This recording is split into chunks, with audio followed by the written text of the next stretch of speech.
Shalom, shalom, mes bien-aimés. C'est encore la servante de l'Éternel, la sœur Sandrine.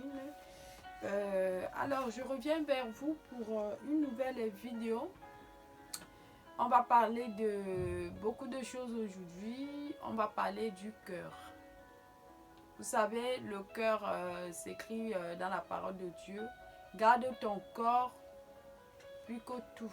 Garde ton cœur. Alors, on va lire un verset très simple que vous avez entendu, que vous avez lu plusieurs fois, que vous avez entendu plusieurs fois, même dans vos prières. Elle est très simple, le verset. Je vais donc vous demander de prendre vos Bibles. On va lire, on va aller sur le livre de Luc. Luc chapitre 21, verset 36. Je vais lire la parole de Dieu. Veillez donc et priez en tout temps afin que vous ayez la force d'échapper à toutes ces choses qui arriveront et de paraître debout devant le Fils de l'homme.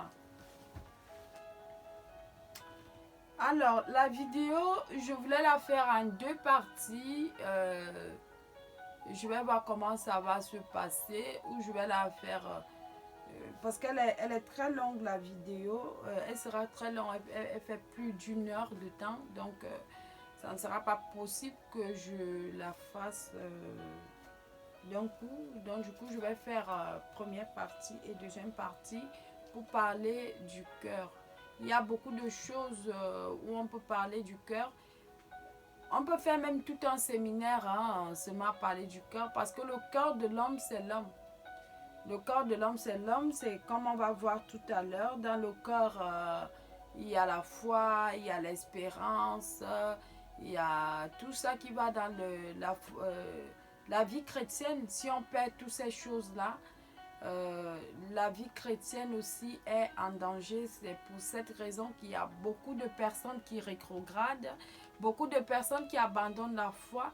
Parce que si on perd la foi et que l'espérance, parce que la foi et l'espérance vont ensemble, si on perd la foi et puis l'espérance aussi meurt, c'est ce qui fait souvent ce que il y a beaucoup de gens qui se retrouvent sur les choses qu'ils avaient vomi auparavant. Alors, comment continuer, je vais dire, je vais intituler mon message, comment continuer à espérer en l'Éternel quand tout est obscur, quand tout est obscur dans nos vies.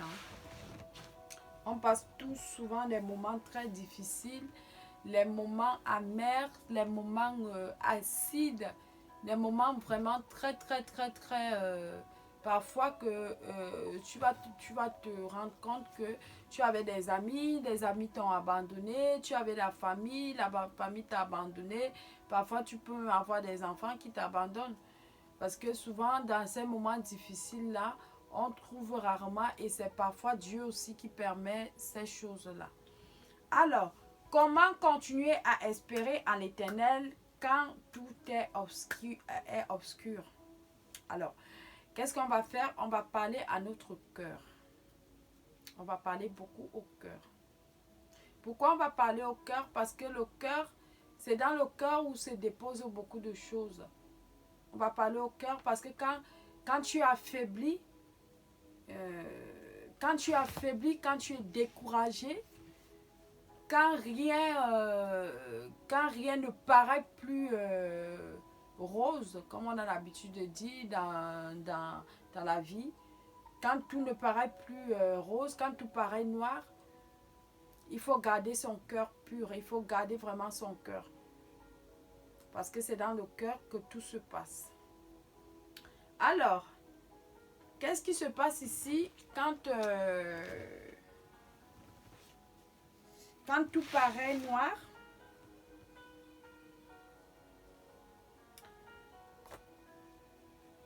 Je vais dire, moi d'habitude, ou des gens qui m'ont appris la foi, quand tout paraît noir, quand tout ne va pas, quand tout est sombre, quand tu es découragé de la vie, même dégoûté de la vie, qu'est-ce qu'il faut faire? Il faut parler à son cœur. Il faut vraiment parler à son cœur. Dis à ton cœur. Dire aussi à ton âme. Mon âme, crois en l'Éternel. Il fera quelque chose. On va voir le psaume de David plus tard. Hein, je vais vous donner. Le psaume de David où David disait à son âme. Mon âme espère en l'Éternel. Mon âme, pourquoi tu as battu au-dedans de moi? Espère en l'Éternel. C'est ce que nous devons faire. Quand nous sommes abattus, quand nous sommes découragés, quand tout est noir, quand tout est obscur, quand rien ne va, il faut dire à son cœur, il faut dire à son cœur et à son âme, 3. Oui, c'est ce que j'étais en train de vous dire, mes bien-aimés. Le cœur est le socle de tout. Si notre cœur est infecté, c'est pas bon du tout. C'est pas bon du tout. Nous-mêmes déjà, nous sommes les premiers, nous sommes les premiers boosters de nos âmes, de nos cœurs. Il ne faut pas attendre qu'une autre personne vienne te booster ton cœur ou vienne te dire des bonnes paroles. Toi-même, tu dois amener déjà d'abord ton cœur à comprendre que même si la situation est difficile, il y a un Dieu là-haut qui répond aux situations difficiles. Il y a un Dieu là-haut qui brise les chaînes, qui brise les cadenas, qui amène à ce que les choses s'améliorent. Et après, avec ça aussi, il faut rappeler à ton cœur déjà et à ton âme des choses que l'Éternel a déjà eu à faire dans ta vie. Parce que souvent, on oublie, dans les moments difficiles, souvent, on oublie déjà ce que Dieu a fait pour nous auparavant. Toujours, même moi, j'ai l'habitude de le faire. Tu as oublié ce que Dieu t'a déjà fait auparavant. Oui. Même comme tu respires, il y a d'autres qui vont me dire, Dieu n'a rien fait dans ma vie. Merci pour toi. Mais même comme tu respires, c'est déjà quelque chose que Dieu te fait de bien, de respirer, de te lever le matin et de te sentir en vie. Dis déjà merci à Dieu pour cela. C'est une adoration qu'on doit mener au-devant de l'Éternel continuellement. Même quand on va mal, il faut qu'on continue à adorer le Seigneur. Qu'on continue à le dire merci. On doit dire à notre cœur en ce temps-là, mon âme ne m'empêche pas, mon cœur ne m'empêche pas de louer l'Éternel, ne m'empêche pas de prier. Vous êtes arrivé à une situation que vous n'arrivez même pas à sortir un mot. Vous n'arrivez pas à sortir un mot. Ce n'est que les pleurs, ce n'est que les larmes qui coulent. Ça sera pour une autre vidéo. Je vais parler des larmes. Les larmes, l'efficacité des larmes dans la prière. Souvent, il y a des gens qui pleurent. Vous allez vous dire que pourquoi ils pleurent? C'est comme s'il n'a pas la foi. Et il n'a pas la foi que Dieu peut faire des choses dans sa vie. Non, on ne pleure pas parce qu'on n'a pas la foi. On ne pleure pas parce que nous sommes devenus des corbillards de larmes. Non, nous pleurons parce que nous espérons à l'Éternel. Nous pleurons parce que nous savons que nous nous appuyons sur l'Éternel et que c'est lui notre saint sauveur. Comme c'est écrit dans Psaume. D'où me viendra le secours? Le secours me viendra de l'Éternel qui a créé le ciel et la terre. C'est à cause de cela qu'on verse les larmes. Que l'Éternel regarde ces larmes-là et qui se rappelle de cette parole-là.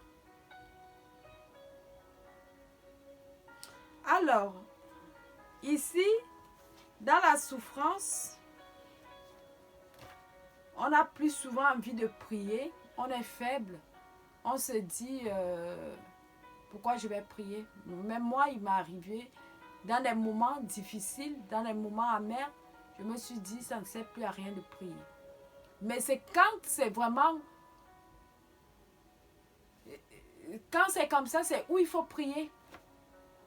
Quand tu crois qu'il ne faut pas prier, c'est en ce moment-là qu'il faut prier. Il n'y a jamais de bon moment pour prier et il n'y a jamais de mauvais moment pour prier. Il faut prier à tout temps. C'est comme on a lu ici dans Luc 21, verset 36. Veillez donc et priez en tout temps. Et veillez en tout temps. Afin que vous ayez la force d'échapper à toutes ces choses qui arriveront. Maintenant, nous traversons des moments difficiles. Ça, c'est des choses que nous traversons.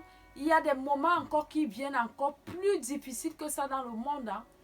Dans les moments à venir, il y a des choses qui viennent encore, vous voyez, avec la maladie qui s'est abattue dans l'humanité entière. Il y a des gens qui sont en train de perdre le boulot. Il y a plusieurs conséquences financières vraiment trop bas. Et ça va encore aller de mal en pire. Et c'est ce que la Bible est en train de nous dire ici au verset 36. Ayez la force d'échapper à toutes ces choses qui arriveront et de paraître debout devant le Fils de l'homme. Et de paraître debout devant le Fils de l'homme. Parce que Dieu même dit dans sa parole, est-ce que quand le Fils de l'homme reviendra, est-ce qu'il retrouvera la foi dans le cœur des hommes? Est-ce qu'il retrouvera cette foi-là? Parce que souvent, de nos jours, les chrétiens de nos jours, nous sommes très faibles, nous sommes trop sensibles. Nous sommes sensibles aux petites choses, aux choses néantes, aux choses futiles. Nous sommes sensibles. Oh, tellement regarder comme ça, moi je ne vais plus à l'église. Le pasteur, je voulais le voir, il ne veut pas me voir. Moi, je ne veux plus aller dans cette église-là. On ne veut pas me faire la... Les petites choses, des choses minables. Mais si vous allez dans les actes des apôtres, c'est que les actes des apôtres ont subi, mais ils étaient fermes. Comme c'est écrit ici dans la parole de Dieu. Pour paraître et de paraître debout devant le Fils de l'homme. Ils avaient cette espérance-là. Il ne faut pas que nos situations difficiles nous étouffent notre foi.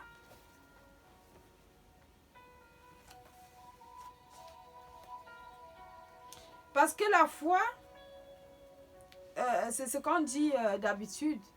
Dans la foi, on se dit qu'on a déjà. On croit qu'on a déjà la chose dont on prie ou dont on espère.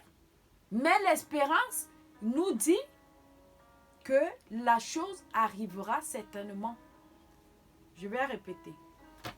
Dans la foi, on croit que la chose que nous sommes en train de demander au Seigneur en priant, que la chose est déjà là. On n'a pas encore vu, mais on le croit spirituellement que la chose est déjà là. Et l'espérance nous dit que la chose s'accomplira certainement. Donc c'est une espérance. On a l'espérance. On s'accroche sur le manteau de Jésus. On s'accroche sur quelque chose. On s'accroche sur quelque chose qu'on se dit, ah non, si ce n'est pas arrivé aujourd'hui, je crois que demain ça arrivera. Si ce n'est pas arrivé demain, je crois que le mois prochain ça arrivera.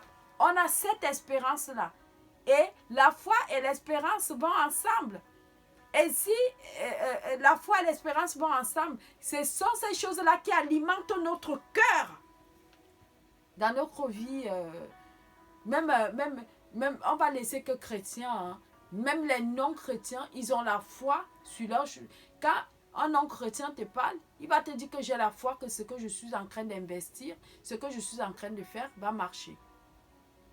Et cette foi-là accompagne l'espérance. Donc toujours la foi et l'espérance vont ensemble. Mais si dans notre cœur, l'espérance meurt, la foi meurt, c'est très très dangereux. Pourquoi? Parce qu'on dit dans la vie, comme vous avez toujours entendu, tant qu'il y a la vie, il y a espoir. Et c'est de l'espoir là qu'on parle, l'espérance.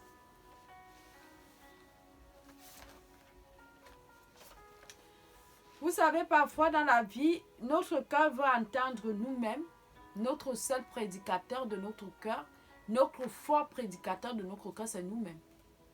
Avant d'aller comprendre. Et puis, il faut aussi, dans la vie chrétienne, il faut qu'il y ait des gens qui soutiennent les autres, parce que c'est même écrit aussi dans la parole de Dieu.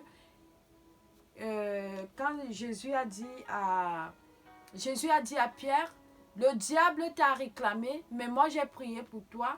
Mais quand tu seras affermi, quand tu seras fort, affermis tes frères, soutiens tes frères. Soutenir ses frères comment? Soutenir ses frères comment? Des frères qui sont faibles. Nous tous, on ne prend pas les choses de la même façon. L'autre peut traverser la même situation que moi ou pas la même situation que moi. Mais moi, je vais prendre la situation d'une autre manière, mais l'autre va prendre la situation vraiment terrible. Pour lui, ça sera vraiment très, très terrible. Ça sera inadmissible, en fait. Pour lui, ça sera la fin du monde. C'est pourquoi on dit que les plus grands soutiennent les plus faibles.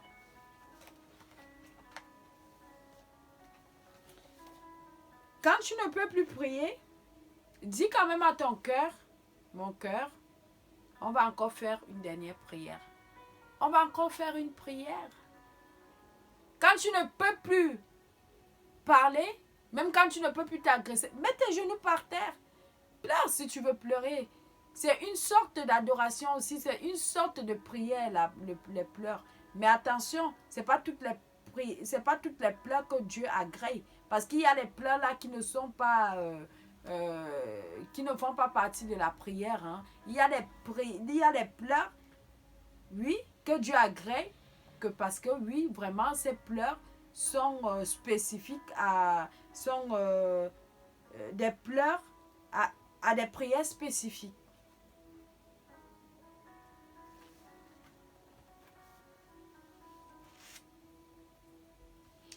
Et aussi dans la vie, on voit d'habitude, moi-même j'ai vécu ça, hein, quand le cœur est affecté, le cœur peut vous amener à rater des bons moments ou à rater une parole que Dieu ou quelque chose que Dieu voulait mettre dans votre cœur, que Dieu voulait vous connecter à l'instant même où vous êtes en train de traverser cette situation-là.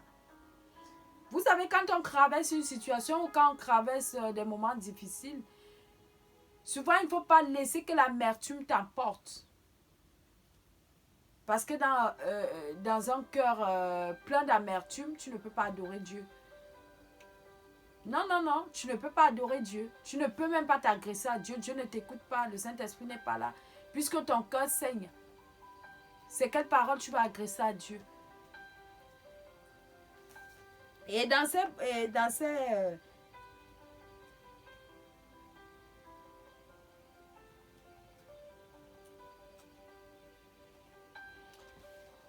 il ne faut pas laisser que le cœur nous distrait. Parce que quand le cœur est blessé, le cœur pleure. Le cœur ne veut plus rien savoir. C'est comme une femme amoureuse, vous voyez. Quand une femme amoureuse, elle aime tellement son mari, elle aime tellement son homme. Une fois qu'il y a des soucis, une fois qu'il y a des problèmes, elle ne veut rien savoir de rien du tout, rien du tout. Si à l'instant, elle est en train de sortir, s'ils ont des soucis, elle va abandonner tout. Donc, si elle a commencé la journée avec des soucis avec son homme, cette journée-là, pour elle, est foutue. C'est comme ça une femme amoureuse. C'est ce qui se passe avec le cœur. Quand le cœur est meurtri, quand le cœur saigne, rien n'entre. À l'instant où le cœur saigne, à l'instant où le cœur est mal, rien n'entre. Rien ne peut entrer. Et puis cette prière, la prière que tu es en train de faire aussi, je ne sais pas, Dieu ne peut pas agréer ça. Puisque tu pries dans l'émotion, tu pries parce que voilà, voilà.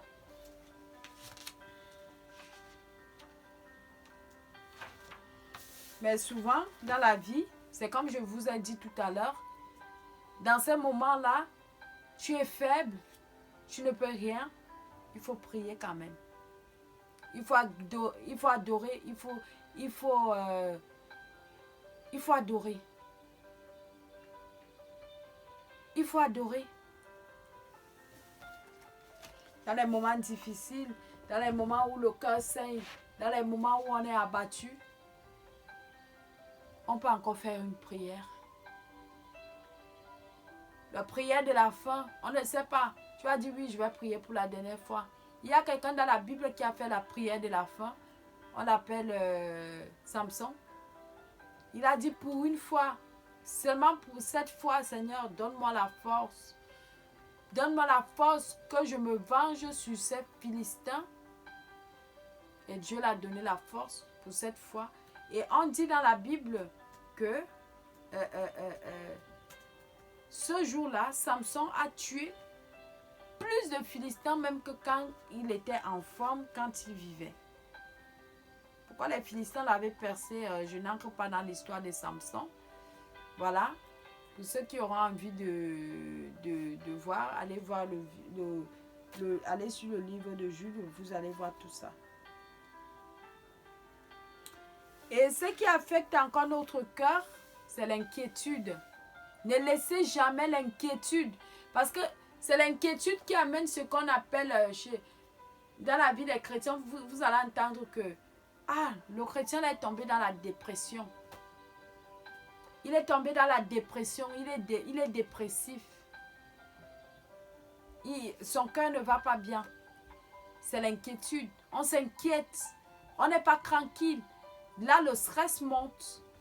Ne laissez pas que l'inquiétude monte dans votre cœur quand vous êtes mal. Ne laissez rien du monde vous affaiblir le cœur. L'inquiétude a un grand pouvoir de détruire, la bonne sémence qui tombe dans le cœur. Alors, on va lire Matthieu, chapitre 13, verset 7. On va aller sur le livre de Matthieu. On va voir ça à deux, l'inquiétude. Je parlais de l'inquiétude. Matthieu, chapitre 13, verset 7. Je vais lire la parole de Dieu. Faute de racines, une autre partie tomba parmi les épines. Les épines montèrent et l'étouffèrent. Les épines montèrent et l'étouffèrent. C'est ce qui fait que, quand je parle de l'inquiétude ici, c'est un grand pouvoir pour détruire la bonne sémence qui tombe dans le cœur. Donc, ce que Dieu a déposé dans notre cœur, l'inquiétude peut venir déraciner cela. Pourquoi? À cause des soucis. Quand les racines, quand il y a beaucoup, les racines, les futilités viennent intoxiquer.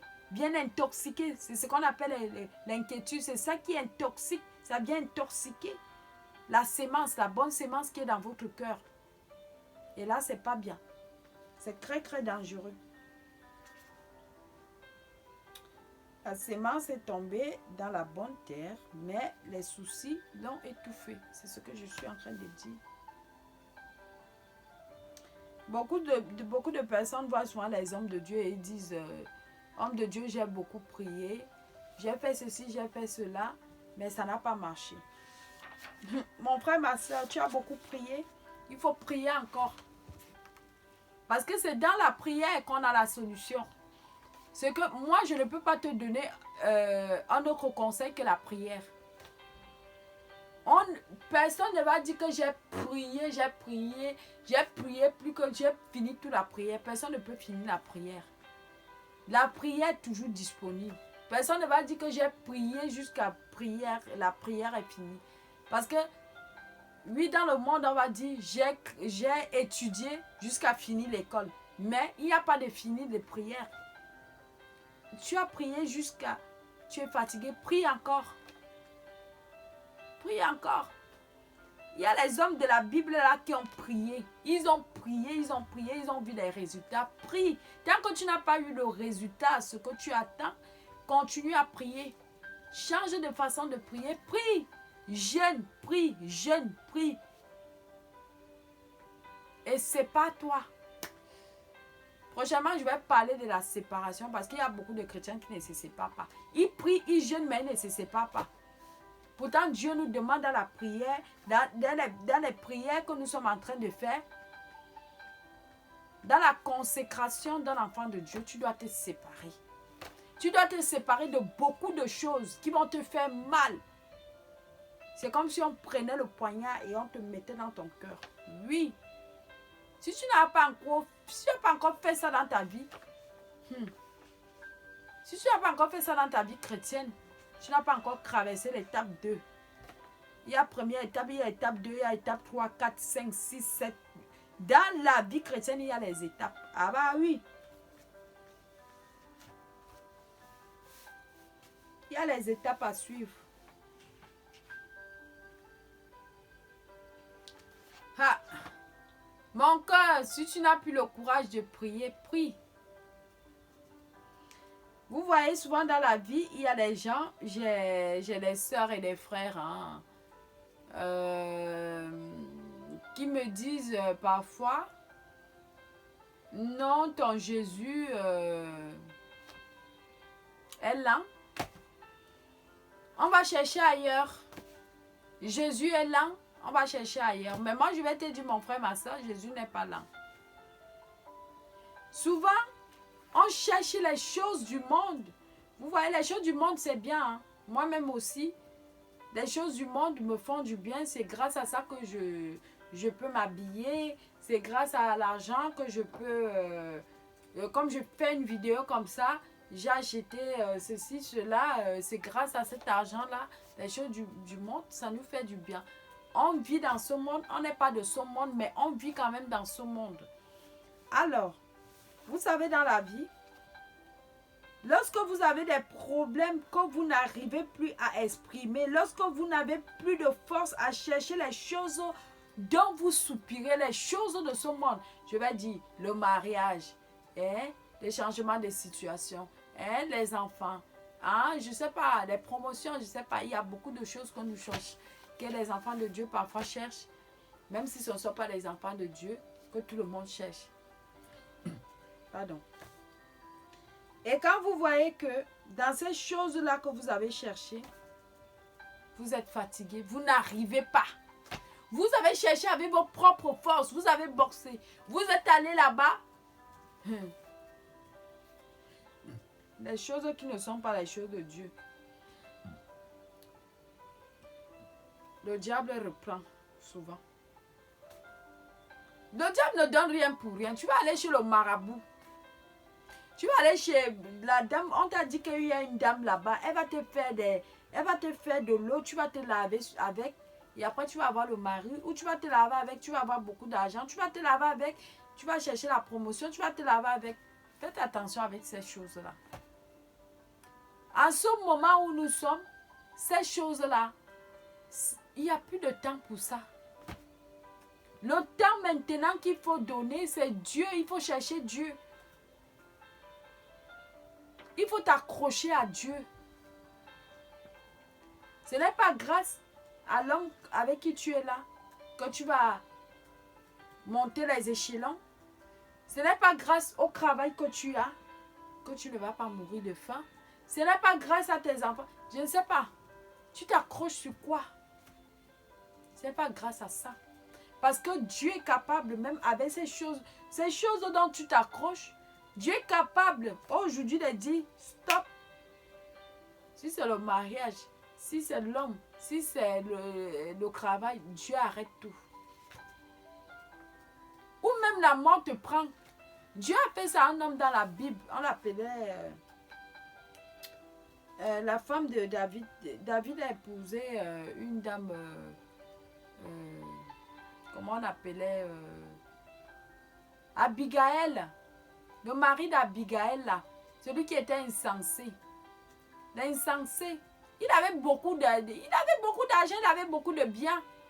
Nabal. Nabal avait beaucoup de biens. Il avait des brebis, des moutons, on dit qu'on ne comptait même pas. Mais qu'est-ce qui s'est passé avec Nabal? Nabal s'est dit non, je suis riche, je suis ceci, je suis cela.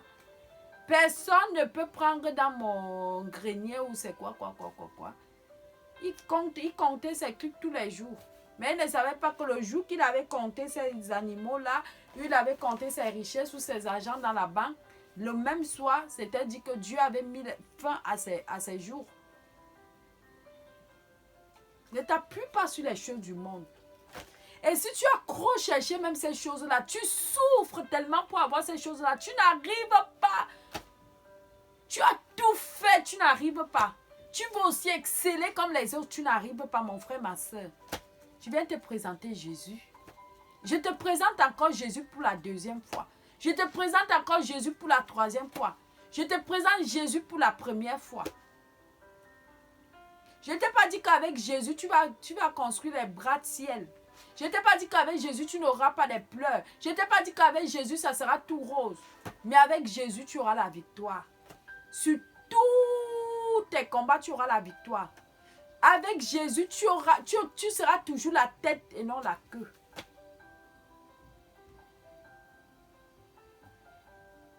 Même quand tout le monde t'aura abandonné, Jésus sera là.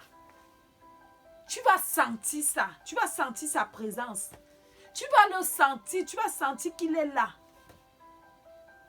Il va te parler. Il va te soutenir. Il va essuyer tes larmes. Il va te donner la paix.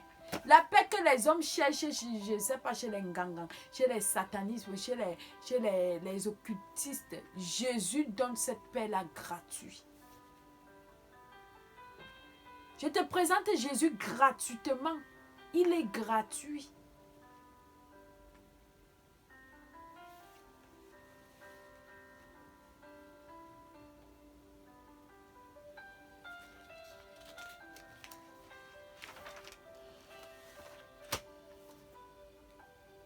Vous savez, il y a un homme dans la Bible, Zachée. Zachée, c'était un homme dans la Bible de petite taille. Je crois que Zachée était riche. Zachée avait laissé toutes ces choses. Il a laissé ses richesses. Il avait entendu parler de Jésus. Il a laissé toutes ses richesses. Il s'est dit non. Moi, je dois voir Jésus aujourd'hui.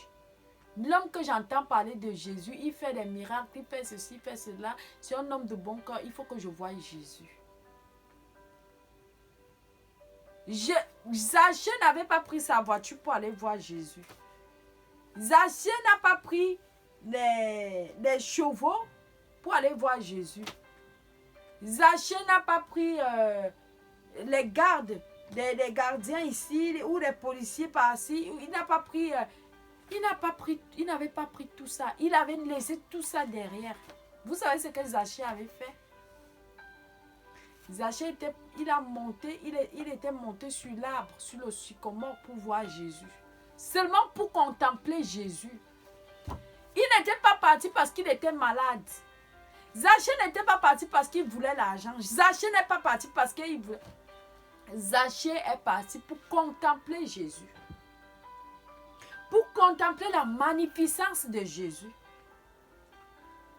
Souvent dans la vie, quand tu as trop cherché ces choses-là, tu as cherché le mari, tu as cherché les enfants, tu as cherché les richesses, tu as cherché les promotions, tu as cherché les maisons, tu as cherché les voitures, tu n'as pas trouvé ça. Monte sur le sycomore. Laisse tous tes problèmes là. Laisse tous tes problèmes là-bas chez toi. Laisse tous tes problèmes. Monte sur le sycomore. Contemple seulement Jésus. Viens mon frère, ma soeur, viens monter sur le sycomore, contemple Jésus. Laisse d'affecter ton cœur. Parce que c'est ces choses-là c'est ça qui nous étouffe le cœur. C'est ça qui fait mal au cœur. C'est ça qui nous affecte le cœur. On a la dépression. Tu as déjà les médicaments. Le matin, le soir, à midi, le soir, le matin, à midi. Pourquoi? Trop de choses. Toi-même, tu as surchargé ton cœur. Tu as surchargé tes pensées. Tu as surchargé ton âme. Le cœur est affecté. Le cœur est détruit. Le cœur est pourri. Le cœur est sèche. Est sèche. Le cœur vaut l'eau. Il n'a même plus l'eau. Le cœur est sec. Le cœur est sec. À cause de trop de problèmes. Trop de problèmes. Mon frère, ma soeur, laisse ces choses, laisse tes problèmes. Tu sais, dans la vie, tu peux même mourir, tu vas laisser les problèmes là. Tu es né, tu as trouvé les problèmes. Tu vas mourir, tu vas laisser les problèmes. Dis-toi que même avec toutes tes inquiétudes, tu ne pourras rien changer dans ta situation. Mais si tu contemples, si tu viens contempler mon Jésus comme je suis en train de te dire. Viens contempler Jésus. Envoie la magnificence de ce Jésus-là. Ça va te pousser à l'adoration. Et si tu te lances à l'adoration, mon frère, ma soeur, il y aura un déclic. C'est-à-dire que c'est comme un mur au-devant de toi. En adorant, en regardant ce Jésus-là. En voyant sa magnificence. En voyant son éclat, sa lumière. Ça va créer un déclic en toi qui va te pousser à adorer. Et quand tu vas commencer à adorer ce Jésus-là, le mur là va s'écouler au-devant de toi. Les secrets que je suis en train de te donner. Dans le cœur meurtri, dans le cœur amer, dans le cœur obscur, dans le cœur où rien ne va, dans le cœur où on a enchaîné, dans le cœur où on ne peut plus rien. Viens contempler Jésus. Viens contempler Jésus. Monte dans le sycomore comme Zachée. Contemple ce Jésus-là. Ne dis rien. Contemple seulement sa magnificence. Quelqu'un va me demander, mais elle parle de quoi? La sœur Sangui parle de quoi contempler Jésus? Quand je parle de contempler Jésus, vous savez, quand vous n'avez pas de courage même de prier. Vous ne savez même pas prononcer les mots.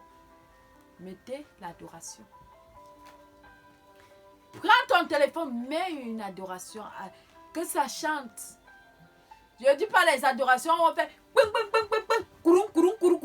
là-bas, c'est pas l'adoration, ça va même encore t'embrouiller. Mets un truc calme. Écoute. Couche-toi si tu veux. Mets-toi à genoux si tu veux. Assieds-toi si tu veux. Écoute l'adoration. Laisse-toi emporter par le Saint-Esprit. Contemple Jésus. Dans l'adoration que tu es en train d'écouter, tu vas écouter une adoration, 2, 3, 4. Il y a quelque chose qui va se passer. 3 seulement. Et tu verras la gloire de l'Éternel.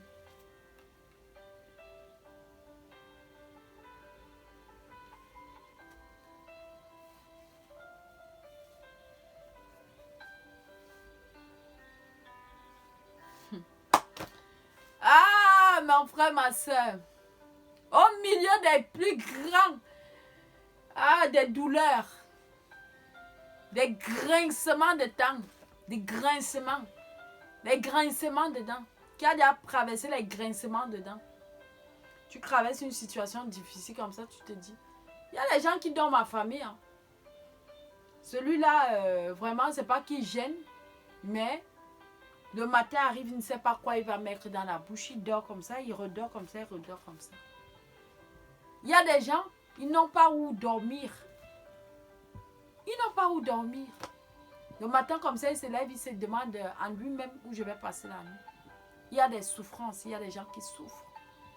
Il y a des gens qui passent des moments difficiles. Mais toi, tu as où tu dors. Tu as quand même quelque chose à manger. Tu as des problèmes qui te fracassent parce que tu n'as pas le loyer. Non, pas le loyer. Parce que tu n'as pas la voiture. Parce que il y a des gens qui traversent des moments que lui n'a même pas où dormir. Mais toi, tu as où dormir. Il n'a pas pour manger, mais toi, tu as pour manger. Mais tu te plains encore tout le temps devant l'Éternel. À te plaindre devant l'Éternel seulement à te plaindre parce que tu veux. Dieu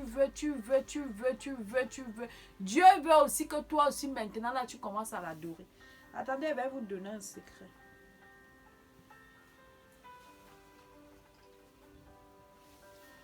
Je vais vous donner un secret.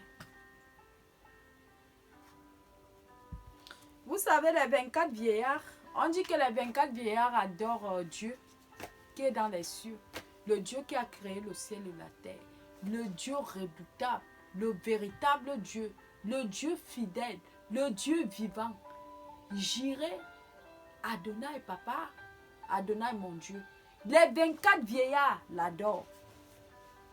Vous savez, sur la tête des 24 vieillards, ce qu'il y a sur la tête des 24 vieillards, il y a les couronnes d'or sur la tête des 24 vieillards que Dieu même a déposé sur leur tête. Et vous savez ce que les 24 vieillards font quand ils adorent Dieu? Les 24 vieillards lèvent ces couronnes-là. Ils jettent aux pieds de Jésus pour adorer Dieu le Père. Dieu le Père, oh Sabaoth, Adonai, Rabababa Seta. Pour adorer Dieu, ils enlèvent. Vous savez ce qui veut dire? La couronne d'or. Si on vend une couronne d'or, je ne sais pas combien d'argent ça peut faire. C'est beaucoup d'argent. La couronne d'or. Après, dans la couronne d'or, il y a les petits diamants. Ils prennent ça. Ils prennent ça.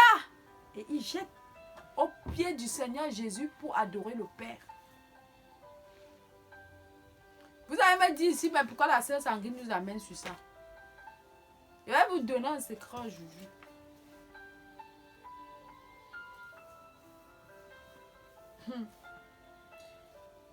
Vous savez,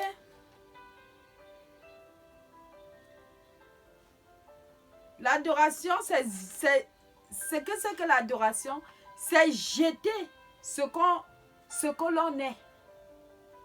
Exalter seulement Dieu, ce qu'il est. Jeter ce qu'on est. Et exalter Dieu le Père de ce qu'il est. Je vais répéter. L'adoration, c'est jeter ce qu'on est. Et exalter Dieu le Père de ce qu'il est. Tu as les galons, tu es monsieur le machin, tu jettes tout ça. Quand tu dois adorer Dieu. Il y a des gens, souvent, tu vas ancrer dans l'église. Parce que tel et tel, tu ne peux pas adorer Dieu seulement debout. Mon frère, ma soeur, adore aussi Dieu un peu à genoux. Même dans l'intimité avec Dieu, tu es là, orgueil. Il n'y a personne même à la maison où tu es dans la chambre avec Dieu, tu es orgueil.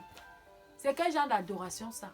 Tu n'as jamais jeté ce que tu es pour adorer Dieu le Père de ce qu'il est.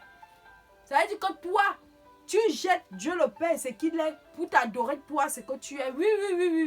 Là, ce n'est pas l'adoration à Dieu le Père, c'est l'adoration à toi-même. Et Dieu résiste à ce genre de personnes.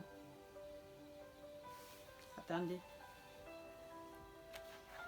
Vous savez souvent pourquoi, parfois, on cherche les choses longtemps et on n'arrive pas à attraper ces choses-là. Il y a le côté que oui, Dieu parfois permet ces choses-là pour te faire, pour te travailler. Et il y a aussi un autre côté que Dieu permet que tu cherches cette chose-là, que tu n'arrives pas à trouver cette chose-là, peut-être à cause de toi-même. Dieu le Père a déjà regardé dans ton cœur que tu es comme ça.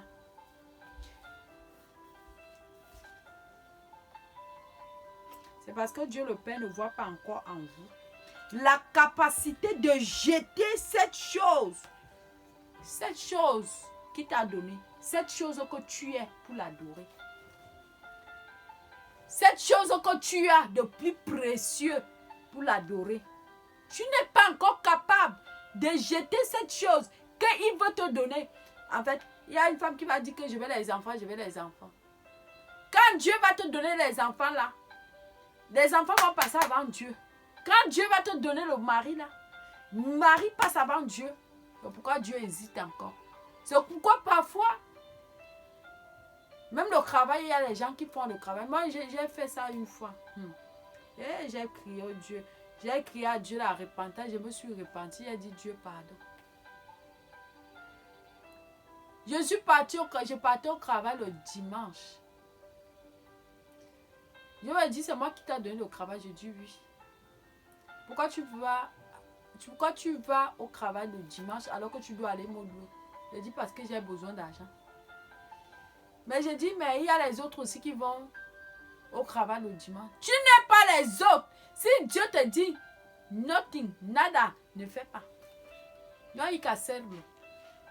No hay que hacerlo. Et ce travail après même je l'ai perdu. Travail du dimanche là. Allez au travail le dimanche. Allez au travail le dimanche. Il y a d'autres que Dieu va tolérer.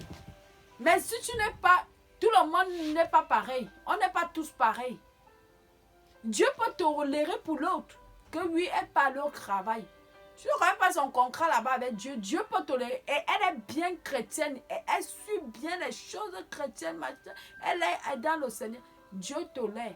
Mais toi, va faire la même chose qu'elle. Parce qu'elle va, Dieu va te dire non. Et si Dieu te dit non, ce n'est pas parce que il aime plus l'autre que... Non. C'est qu'on n'est pas pareil.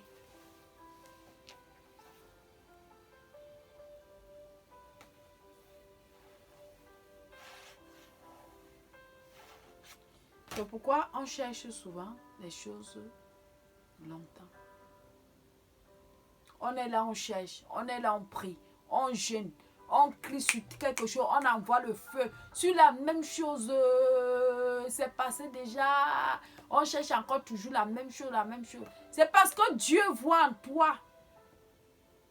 Dieu voit dans ton cœur que s'il te donne cette chose-là, tu ne seras pas en mesure de mettre cette chose-là de côté pour l'adorer.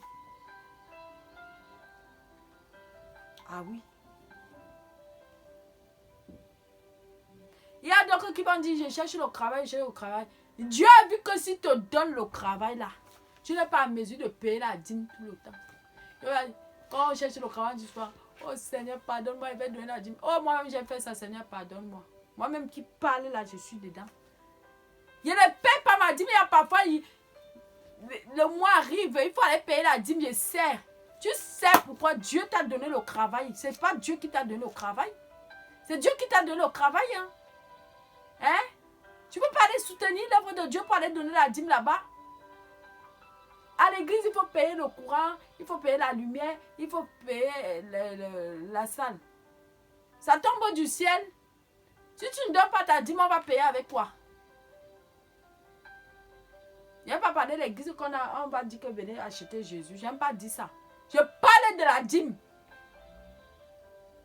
Il y a les gens qui disent que la dîme c'est la loi de Moïse et que les gens ne doivent pas payer la dîme. Moi, je n'encre pas sur ça. Mais vous allez voir que les gens qui payent la dîme, les gens là, ils n'ont pas de problème de chômage. Des histoires de malédictions de chômage familial, malédictions ancestraux, des malédictions ancestraux de chômage là, ça ne règne pas dans leur vie. Ça n'existe pas. Puisqu'ils déracinent ça avec la dîme. La dîme même fait déjà le travail. Il n'a pas besoin d'avoir le feu. Je déracine le chômage. Je déracine. Non. C'est pourquoi Dieu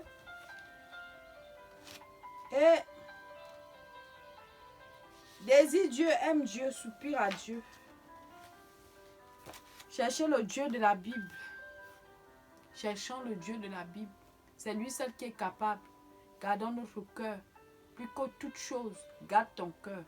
On parlait du cœur aujourd'hui. C'est du cœur que je parle aujourd'hui. Garde ton cœur plus que toute chose. Ne permets pas que quoi que ce soit étouffe ton cœur. Ne permets pas que les soucis du monde, trop de problèmes, je veux, viennent gâter ta relation avec Dieu. Je vais parler aussi de la relation avec Jésus dans la prochaine vidéo. Toujours dans le cœur. On va rester avec le cœur. Je vais faire une autre vidéo qui va parler de la relation. Vous savez, dans la vie, quand on passe un moment difficile, on se dit pourquoi on passe un moment difficile. Vous savez pourquoi on prie Dieu aujourd'hui? À cause des témoignages qu'il y a dans cette Bible-ci. À cause de ce qu'on a lu, que Dieu a fait dans cette Bible-ci, c'est pourquoi on prie Dieu. À cause de ce qu'on a lu ici. C'est ce livre-ci qui rend témoignage de notre Dieu qu'on prie. Vous savez, Dieu n'est pas devenu le Dieu d'Abraham, d'Isaac et de Jacob dans les moments de fête. Je vais reprendre. Dieu n'est pas devenu le Dieu d'Abraham, d'Isaac et de Jacob les moments de fête. Il est devenu le Dieu d'Abraham, d'Isaac, de Jacob, d'Israël, de la tribu de Juda dans les moments difficiles. Ah bah oui. C'est dans les moments difficiles que ce Dieu-là est devenu le Dieu d'Abraham, d'Isaac et de Jacob. Vous allez lire quand vous allez lire l'Ancien Testament, ce que Dieu a fait, vous aurez peur de Dieu. Les enfants d'Israël partaient dans les combats comme ça. Ils n'intervenaient pas. Dieu combattait. Dieu prenait les pieds. Seigneur, Seigneur. Karabasakalala. Qui peut me comprendre? Je suis avec qui là? Je suis seule. Ils partaient dans les combats. C'est-à-dire que Dieu les mettait de côté. Dieu combattait pour eux. Le combat où Dieu est intervenu dans la Bible, le combat qui m'avait choqué le plus, c'est quand il a fait tomber les pierres du ciel. Et après, il a fait à ce que les Philistins entre eux, ils se battaient. Ils se tuaient entre eux, donc ils ne se reconnaissaient pas. Confusion. Quand tu vois le feu dans le camp ennemi, dis confusion entre eux. Confusion dans le camp ennemi qui commence à se couper la tête entre eux là-bas. Confusion. Oh mon frère, ma soeur. Sois en paix. Le Dieu d'Israël, le Dieu d'Abraham, d'Isaac et de Jacob est notre Dieu. C'est lui le souverain, c'est lui qui combat pour nous. C'est lui-même. Si tu vois que tu ne peux pas, c'est trop fort. Mets-toi à genoux, couche-toi. Appelle le Saint-Esprit. Dis-lui que tu as mal. Appelle le Saint-Esprit. Dis-lui, papa, j'ai mal, mon cœur me fait mal. Je suis à bout, je ne peux plus. De mes propres forces, j'ai tant lutté avec mes propres forces. Je n'arrive plus. Me voici au devant de ta face. Fais de moi ce que tu veux. Je veux m'abandonner à toi. Je veux marcher avec toi. Je veux marcher comme tu veux. Tu as trop lutté. Tu as trop cherché avec tes forces. Tu as ouvert les magasins. Tu as ouvert ceci. Tu as ouvert des commerces. Tu as fait des choses. Rien n'a abouti avec tes propres forces. Il est temps, Dieu t'appelle. Quand tu vas voir ma vidéo, Dieu t'appelle. Jésus t'appelle. Jésus veut te valoriser. Jésus veut faire quelque chose avec toi. Jésus te dit qu'il t'aime. Jésus te dit d'abandonner le monde. Jésus t'appelle le contempler. Jésus t'appelle l'adorer. Jésus t'appelle.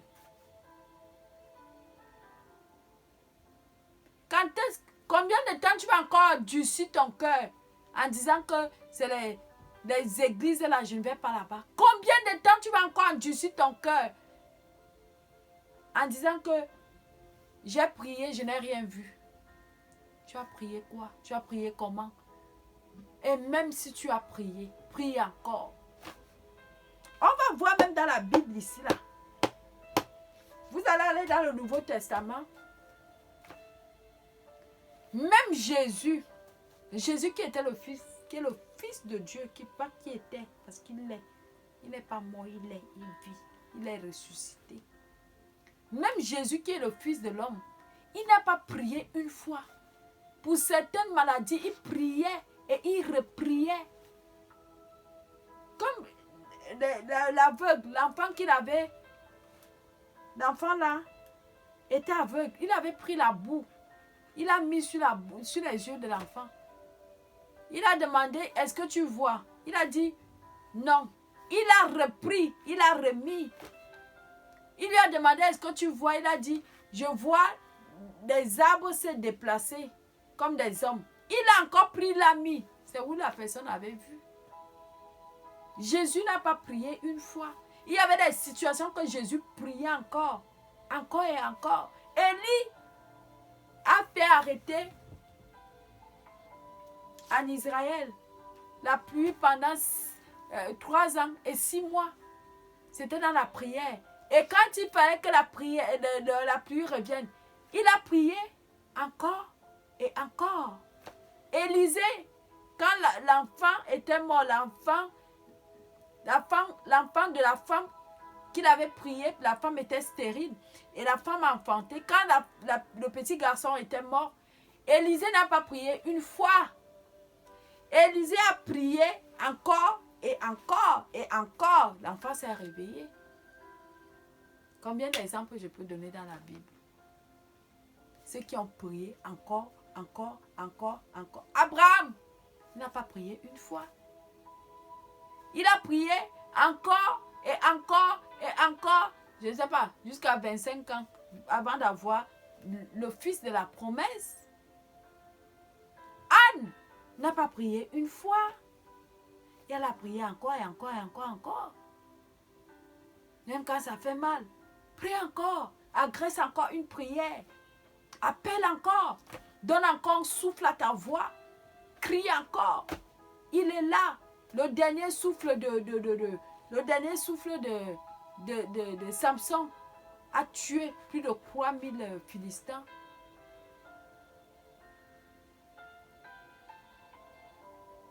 Donne encore un souffle. Appelle encore ce Dieu-là.